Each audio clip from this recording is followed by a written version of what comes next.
Kalena dhammat sawanang etamang kalamuttamang. Video part 2 pembacaan buku Arahatta Magga Arahatta Phala, Jalan Menuju Pencapaian Arahat. Kumpulan ceramah Dhamma yang mulia Acarya Mahabowa tentang tata cara praktek yang beliau jalankan. Penerjemah anonim, dicetak di Indonesia oleh Garuda Offset Oktober 2005. Buku asli dari Forest Dhamma Books, Bantat Forest Monastery. Saya akan bacakan satu paragraf terakhir dari video part 1, kemudian saya lanjutkan. Baiklah, kita mulai. Pada tahap ini, untuk pertama kalinya saya memperoleh fondasi spiritual yang solid dalam latihan meditasi saya. Semenjak itu, latihan meditasi saya berkembang mantap, tak pernah merosot. Dengan bertambahnya hari, pikiran saya semakin tenang, damai, dan terkonsentrasi. Fluktuasi yang sejak lama mengganggu tak lagi menjadi masalah. Kekhawatiran tentang praktek berganti dengan kesadaran yang berakar pada saat sekarang ini. Intensitas atau kekuatan keberadaan kesadaran sekarang tak sepadan dengan pikiran masa lampau atau masa yang akan datang. Pusat aktivitas saya adalah momen saat ini. Setiap pengulangan Buddha yang timbul dan lewat, saya tak berminat pada hal lain.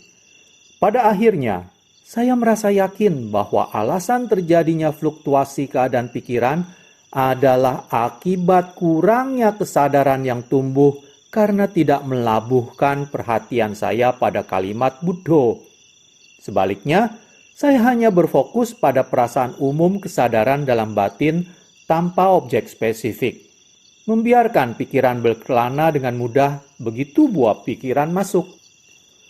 Begitu saya mengerti metode yang benar untuk meditasi awal ini, saya menerapkan tugas dengan bertanggung jawab dan sungguh-sungguh, sehingga saya tidak membiarkan kesadaran tergelincir walaupun hanya sekejap. Mulai dari pagi hari ketika bangun dan diteruskan sampai malam ketika tidur, saya selalu sadar dan meditasi setiap dan tiap saat sewaktu saya terjaga. Hal ini merupakan cobaan yang sulit, membutuhkan konsentrasi penuh dan ketekunan. Saya tak membiarkan diri santai dan tak terjaga walau sejenak. Begitu kuat atau intensnya konsentrasi menginternalisasi Buddha, sehingga saya hampir tak memperhatikan keadaan sekeliling saya. Interaksi normal sehari-hari berlangsung buram, tetapi Buddha selalu dalam fokus tajam. Komitmen atau keputusan menjalankan meditasi Buddha adalah total. Dengan fondasi kuat menyokong latihan saya, ketenangan jiwa dan konsentrasi saya menjadi tak tergoyahkan, begitu solid dan keras hati, pantang mundur, kokoh seperti gunung. Kondisi pikiran keras seperti batu ini menjadi titik fokus utama dari kesadaran. Sewaktu cita dengan mantap mencapai kestabilan batin, mengakibatkan integrasi tingkatan lebih tinggi, kalimat meditasi Buddha secara bertahap mulai memudar dari kesadaran. Yang ada hanya ketenangan dan konsentrasi pikiran yang maha tahu yang dengan sendirinya tampak lebih menonjol. Pada tahap itu, pikiran telah mencapai keadaan samadhi. Keadaan intens yang berfokus pada kesadaran, merasa hidup sendirian, berdikari atau independen, tak bergantung pada teknik meditasi apa yang dipakai. Tenang dan menyatu sepenuhnya, mengetahui keberadaan sekarang sebagai fokus tunggal perhatian. Kondisi pikiran ini amat jelas terasa dan kuat, sehingga seolah tak ada hal lain yang dapat mencabutnya. Inilah keadaan pikiran dalam keadaan samadhi kontinu. Dengan kata lain, citta adalah samadhi. Samadhi adalah citta. Keduanya adalah satu dan sama. Bicara tentang tingkatan lebih dalam dari praktek meditasi, terdapat perbedaan pokok fundamental antara keadaan meditasi ketenangan dan keadaan samadhi. Ketika pikiran menyatu dan masuk atau jatuh ke keadaan tenang, keadaan konsentrasi menetap beberapa saat sebelum akhirnya ditarik kembali ke keadaan normal. Ini yang dikenal dengan meditasi ketenangan. Keadaan tenang dan konsentrasi merupakan kondisi sementara yang berakhir sewaktu pikiran tetap lekat pada keadaan damai itu. Begitu kesadaran normal kembali, kondisi luar biasa ini secara bertahap menghilang. Meskipun demikian, begitu meditator lebih beradaptasi dengan latihan ini, memasuki dan menarik atau keluar dari ketenangan, keadaan menyatu berkali-kali, pikiran mulai membangun fondasi dalam yang kuat. Ketika fondasi ini menjadi tak tergoyahkan dalam pelbagai situasi, pikiran dikenal berada dalam keadaan samadhi kontinu. Maka, walaupun ketika pikiran keluar dari meditasi ketenangan, ia tetap terasa kompak dan solid, seolah tak ada hal apapun yang dapat mengganggu fokus dalam batin. Citta yang terus-menerus menyatu dalam samadhi selalu mantap dan tidak gelisah. Ia merasa terpuaskan sepenuhnya. Karena batin terasa amat kompak dan rasa konsentrasinya bersatu, bentuk pikiran sehari-hari dan emosi tak berdampak apa-apa lagi terhadapnya. Pada keadaan seperti itu, pikiran tak lagi mempunyai keinginan untuk berpikir tentang hal lain. Damai sepenuhnya dan rasa puas dalam batin, tak merasa kekurangan. Pada keadaan tenang dan konsentrasi kontinu, citta menjadi amat kuat. Sementara sebelumnya, pikiran merasa lapar untuk mengalami emosi dan berpikir. Kini pikiran mengelak dan menganggap mereka sebagai pengacau.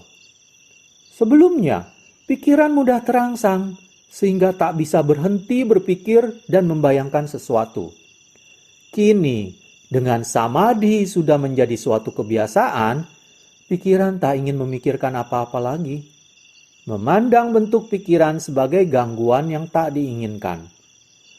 Ketika keberadaan pikiran esensial selalu hadir dan menonjol setiap saat, citta selalu konsentrasi ke dalam, sehingga tak mau mentolerir gangguan dari luar. Karena keseimbangan luhur dan kecenderungan samadhi untuk meredakan pikiran ke keadaan puas dan tentram, pikiran mereka yang mencapai samadhi kontinu menjadi kuat melekat pada keseimbangan luhur. Menetap sampai seseorang mencapai tingkat praktek di mana kebijaksanaan akan tumbuh dan hasilnya bahkan lebih memuaskan lagi. Semenjak itu, saya meningkatkan upaya saya. Semenjak saat itu, saya mulai duduk meditasi sepanjang malam, mulai dari sore hingga fajar. Sewaktu duduk meditasi suatu malam, saya mulai memfokus ke dalam seperti biasanya. Karena fondasi yang kuat dan baik sudah berkembang, maka citta dengan mudah masuk ke samadhi. Selama citta beristirahat di sana dengan tenang, ia tetap tak peduli pada perasaan tubuh jasmani. Tetapi ketika saya keluar dari samadhi beberapa jam kemudian, saya mulai mengalami rasa amat sakit. Seolah semua tubuh disiksa oleh sakit tak terperi sehingga sulit saya atasi. Citta tiba-tiba melemah. Dan fondasi yang kuat dan baik seluruhnya tumbang. Seluruh tubuh dipenuhi dengan rasa sakit luar biasa dan bergetar menjalar ke segenap dan ke setiap bagian tubuh. Pertandingan melawan penderitaan dimulai. dan membuat saya sadar betapa pentingnya teknik meditasi. Sampai sakit yang amat sangat secara tak terduga malam itu menampakkan diri, sebelumnya saya tak pernah terpikirkan untuk duduk meditasi sepanjang malam. Saya tak pernah memutuskan atau bertekad seperti ini sebelumnya. Saya hanya berlatih meditasi duduk. Tetapi ketika rasa sakit mulai menyelimuti saya berpikir, apa yang terjadi di sini? Saya harus berupaya menyelidiki rasa sakit ini malam ini. Sehingga saya bersumpah tak peduli apapun yang terjadi, saya tak akan bangun dari duduk hingga fajar keesokan harinya. Saya bertekad menyelidiki sifat alami rasa sakit sampai saya mengerti dengan jelas dan tepat. Saya harus menggali lebih dalam. Bila perlu, saya siap mati demi mencari tahu kebenaran dari rasa sakit ini. Kebijaksanaan mulai dapat menangkap problem ini dengan sungguh-sungguh. Sebelum saya menemukan diri saya tersudut sehingga tak ada jalan keluar, saya tak pernah membayangkan bahwa kebijaksanaan bisa begitu tajam dan lihai. Kebijaksanaan mulai bekerja tanpa lelah mengitari semua problem dan menyelidiki, memeriksa hingga ke sumber sakit dengan tekad bak seorang prajurit yang pantang mundur atau tak pernah mau menyerah menerima kekalahan. Pengalaman ini meyakinkan saya bahwa dalam saat krisis berat, maka kebijaksanaan akan bangkit menerima tantangan. Kita tidak ditakdirkan untuk cuek atau selamanya tak peduli. Ketika benar-benar disudutkan, maka kita akan mencari jalan keluar menolong diri kita. Dan ini terjadi pada saya malam itu. Ketika saya tersudut dan diliputi sakit yang amat hebat, kesadaran dan kebijaksanaan menggali ke arah rasa sakit itu. Sakit mulai terasa seperti api panas menjalar sepanjang punggung tangan dan kaki. Tetapi itu masih cukup ringan. Ketika mulai bangkit dengan kekuatan penuh, seluruh tubuh terbakar oleh rasa sakit. Semua tulang dan persendian yang menghubungkan mereka seperti bensin yang memberi makan api menelan tubuh. Serasa setiap tulang dalam tubuh saya lepas, seolah leher patah dan kepala akan jatuh terjuntai ke lantai. Ketika semua bagian tubuh terluka sekaligus, sakitnya begitu hebat sehingga kita tak tahu bagaimana caranya membendung ombak pasang sekejap saja agar ada sedikit waktu untuk bernafas. Krisis menyebabkan kesadaran dan kebijaksanaan tak punya pilihan lain kecuali menggali ke dalam rasa sakit. Mencari titik yang tepat di mana puncak sakit paling jelas terasa.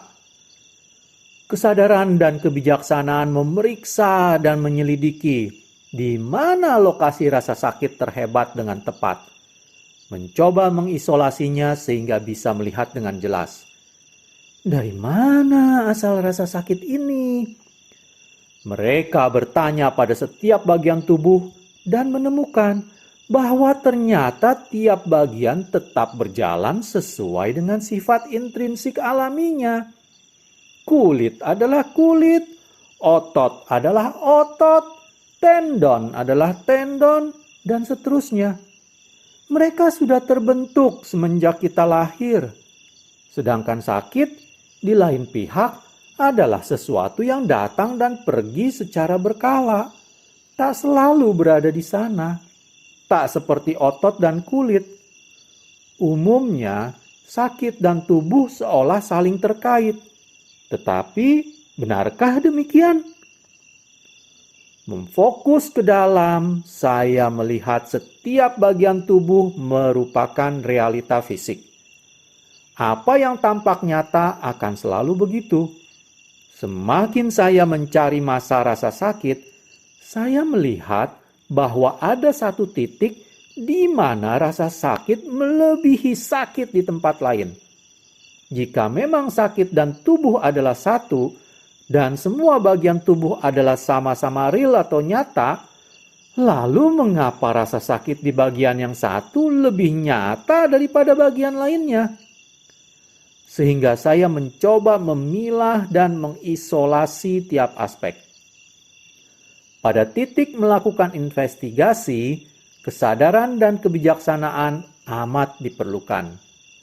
Kesadaran dan kebijaksanaan harus menyapu semua area yang sakit, kemudian berputar mengitari bagian yang paling sakit, selalu berusaha memisahkan perasaan dari tubuh. Setelah mengamati tubuh, dengan cepat mengalihkan perhatian ke rasa sakit, kemudian ke citta. Ini adalah 3 aspek: tubuh, rasa sakit, dan citta. Ketiganya adalah prinsip utama atau primer dari penyelidikan ini. Walaupun rasa sakit tubuh terasa amat kuat, saya melihat citta tetap tenang dan tidak terpengaruh. Tak peduli betapa tak nyaman dan menderitanya tubuh, citta tak terangsang atau tergerak atau merasa tertekan. Hal ini membangkitkan minat saya. Biasanya, kilesa bergabung dengan rasa sakit, dan aliansi ini yang menyebabkan citta terganggu oleh penderitaan tubuh. Hal ini mendorong kebijaksanaan agar segera memeriksa sifat alami tubuh, sifat alami sakit, dan sifat alami citta sampai ketiganya dipandang dengan jelas sebagai realita yang terpisah. Dan tiap bagian berada tersendiri dalam lingkup alamnya masing-masing. Saya melihat dengan jelas bahwa citta yang mendefinisikan perasaan sebagai sakit dan tak nyaman. Sedangkan sakit yang timbul adalah semata-mata fenomena alami. Sakit bukan bagian menyeluruh dari tubuh, juga bukan bagian intrinsik atau yang dimiliki citta. Segera setelah prinsip ini menjadi mutlak jelas, rasa sakit secara instan menghilang. Saat itu tubuh hanyalah tubuh, realita terpisah dengan sendirinya.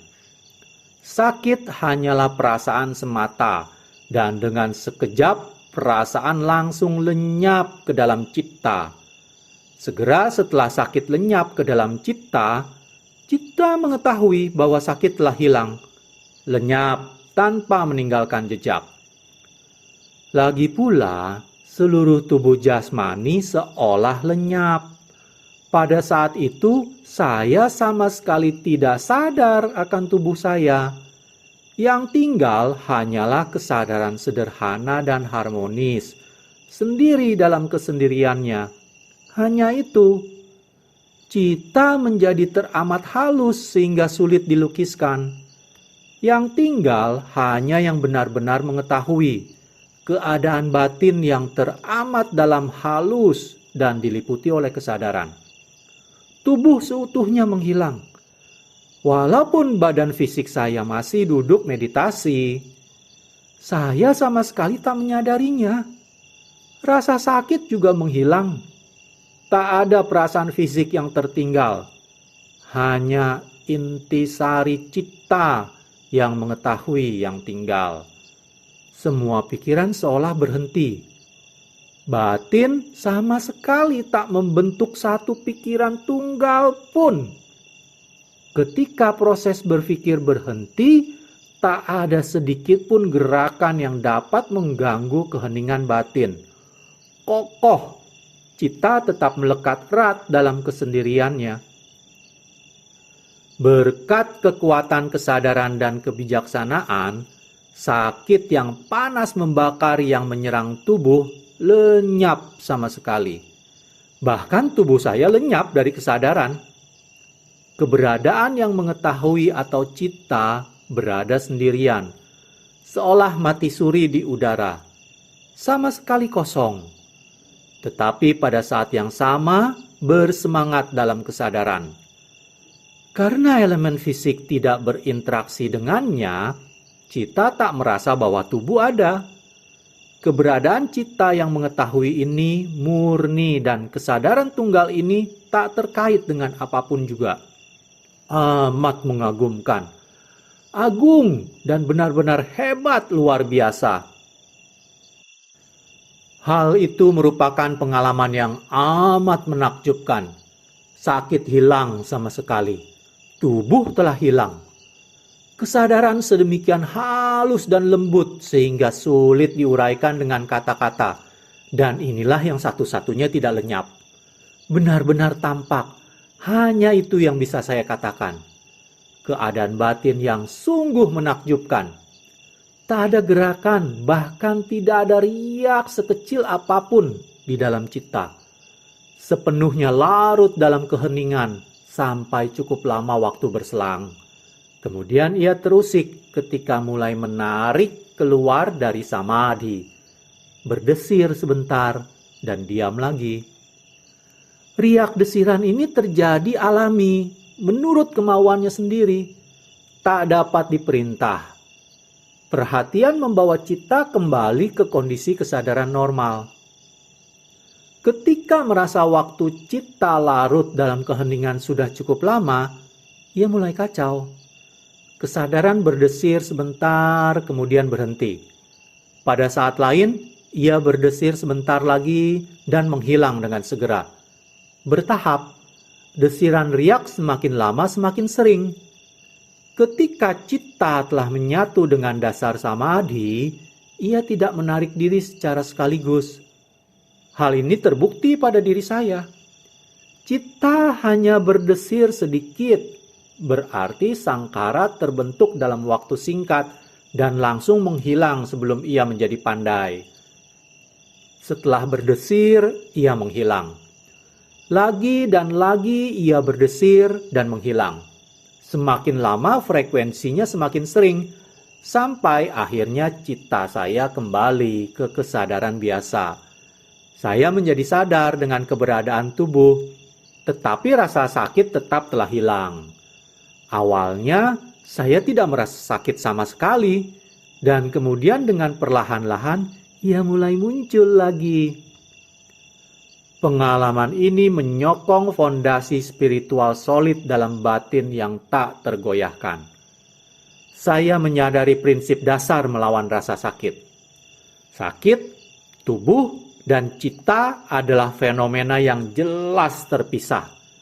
Tetapi karena satu kotoran batin, yaitu delusi atau waham, kedunguan, angan-angan, semuanya seolah menyatu menjadi satu. Delusi menyelimuti cita seperti racun tersembunyi, mengkontaminasi pandangan kita dan memutarbalikkan fakta kebenaran. Sakit hanyalah fenomena alami yang muncul dengan sendirinya. Tetapi ketika kita merasa sebagai ketidaknyamanan yang membakar, seketika menjadi panas karena kita mendefinisikannya demikian. Setelah sakit kembali muncul, saya harus mengatasinya lagi, tanpa mau mengalah. Saya memeriksa ke dalam perasaan sakit, menyelidiki seperti yang sudah saya lakukan sebelumnya. Tapi kali ini saya tak dapat menggunakan teknik yang sama seperti yang baru lalu. Teknik yang dulu tidak sesuai lagi dengan keadaan sekarang. Agar bisa tetap bisa berpacu dengan kejadian dalam batin, saya memerlukan taktik segar. Perencanaan baru, disesuaikan khusus dalam tanda petik oleh kesadaran dan kebijaksanaan untuk keadaan sekarang. Sifat dasar sakit masih sama, tetapi taktik harus sesuai dengan kondisi saat itu. Walaupun saya telah berhasil sebelumnya, saya tak dapat mengobati situasi sekarang dengan bersandar pada teknik investigasi lama. Diperlukan teknik segar, inovatif, dirancang khusus untuk berperang mengatasi kondisi sekarang ini. Kesadaran dan kebijaksanaan menemukan cara baru, dan tak lama cita sekali lagi menyatu sampai ke dasar samadhi. Semalaman itu, Cita menyatu seperti ini sebanyak 3 kali. Tetapi tiap kali menyatu, saya harus tetap terlibat dalam pertempuran. Setelah yang ketiga kalinya, fajar menyingsing, mendekati babak akhir penentuan. Cita menjadi berani, bersorak dan sama sekali tak takut. Rasa takut mati menghilang pada malam itu. Rasa sakit hanyalah fenomena yang timbul secara alami dan secara konstan berfluktuasi antara ringan dan berat. Selama kita tidak menganggapnya beban pribadi, mereka tak berarti bagi cita. Di dalam dan bagi dirinya sendiri, sakit tak berarti, hingga cita tidak terpengaruh. Badan fisik juga tak berarti dalam dan bagi dirinya. Kecuali tentu saja bila cita menganggapnya mempunyai arti khusus sehingga akibatnya membakar dirinya sendiri. Kondisi luar tidak benar-benar bertanggung jawab terhadap penderitaan kita. Hanya cita yang membuatnya begitu. Bangun pada keesokan harinya, saya merasa luar biasa berani dan tak takut. Saya mengalami pengalaman menakjubkan dan mukjizat luar biasa. Tak ada yang dapat menandingi apa yang terjadi pada meditasi saya sebelumnya. Cita sepenuhnya memutuskan hubungannya dengan semua objek perhatian, menyatu ke dalam dengan kebenaran sejati. Menyatu ke dalam keheningan luhur berkat usaha yang sungguh-sungguh dan penyelidikan seksama. Ketika keluar dari samadhi, cita masih penuh keberanian dan tak takut mati. Kini saya tahu teknik investigasi yang benar, sehingga saya tak akan takut bila lain kali sakit muncul kembali. Paling-paling sakit dengan sifat karakteristik yang sama. Tubuh jasmani adalah tubuh lama yang sama, dan kebijaksanaan adalah bagian yang sama seperti yang saya pakai sebelumnya. Saya merasa terbuka menerima tantangan, tanpa takut sakit atau takut mati. Begitu kebijaksanaan menyadari kebenaran alami apa yang mati dan apa yang tidak, mati menjadi sesuatu yang wajar. Rambut, kuku, kulit, gigi, otot, tulang, dipilah sampai ke bentuk aslinya. Mereka hanyalah elemen tanah. Semenjak kapan elemen tanah mati? Ketika mereka membusuk dan terurai, apa jadinya? Semua bagian tubuh kembali ke bentuk asalnya. Sebagaimana elemen api dan udara, tak ada yang musnah. Elemen secara bersamaan membentuk bongkahan dalam cita dan mencari tempatnya sendiri. Cita, majikan terbesar angan-angan atau delusi, datang dan menganimasi, kemudian membawa seluruh beban dan masing-masing diberi identitas khusus tersendiri. Ini adalah aku, ini milikku, menyimpan semua cadangan untuk dirinya sendiri. Cita mengumpulkan sakit dan penderitaan, lalu membakar dirinya sendiri dengan kesimpulan palsu. Cita sendiri adalah penjahat yang sebenarnya, bukan bongkahan elemen fisik. Tubuh bukan suatu kesatuan yang bermusuhan dan secara konstan berfluktuasi mengancam kesejahteraan kita. Ia adalah realita yang terpisah, sehingga berubah secara alami tergantung kondisi yang diwarisinya.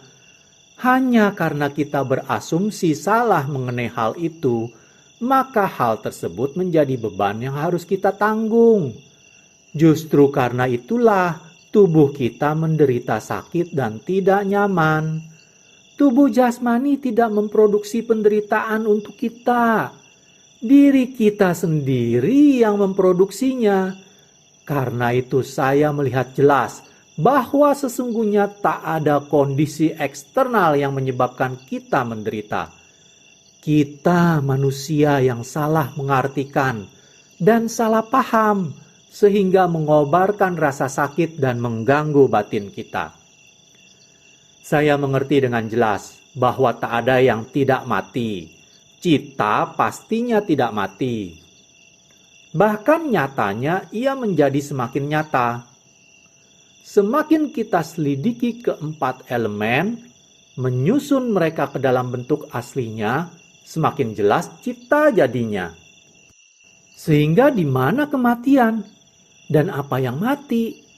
Keempat elemen yakni tanah, udara, air, api, mereka tidak mati. Sedangkan cita, bagaimana ia bisa mati? Ia menjadi semakin jelas terasa, semakin waspada, semakin mempunyai wawasan pandangan terang. Pengetahuan dasar alami yang esensial ini tak pernah mati, sehingga mengapa takut mati? Sebab ia menipu dirinya sendiri. Semenjak beribu-ribu dan bahkan ribuan tahun yang lalu yang tak terhitung lamanya, ia membohongi dirinya sendiri, sehingga kita percaya ia telah mati. Padahal tak ada yang pernah mati. Sehingga ketika rasa sakit timbul dari dalam tubuh, harus kita sadari itu hanyalah perasaan dan bukan hal lain. Jangan mengartikan dengan istilah pribadi dan berkesimpulan bahwa sesuatu telah terjadi pada kita. Sakit sudah menghinggapi tubuh semenjak kita dilahirkan. Sakit yang kita rasakan sudah timbul dari rahim ibu dan sakitnya luar biasa. Hanya dengan bertahan terhadap siksaan seperti itu, manusia dapat selamat hidup di dunia. Sakit sudah ada semenjak permulaan dan tak akan kembali ke asalnya atau berubah sifatnya. Sakit tubuh selalu sama. Setelah timbul, ia akan hilang sebentar dan kemudian berhenti. Timbul, menetap, berhenti. Itulah mereka. Menyelidiki perasaan sakit yang timbul dalam tubuh dan dengan jelas memahami seperti apa mereka. Tubuh sendiri hanyalah bentuk jasmani, realita fisik yang kita ketahui semenjak kita dilahirkan. Tetapi bila kita selalu percaya bahwa kita adalah tubuh dan tubuh adalah kita, maka bila tubuh luka, maka kita akan merasa sakit. Menyamakan tubuh, sakit dan kesadaran memandang mereka sebagai satu kesatuan. Tubuh yang sakit.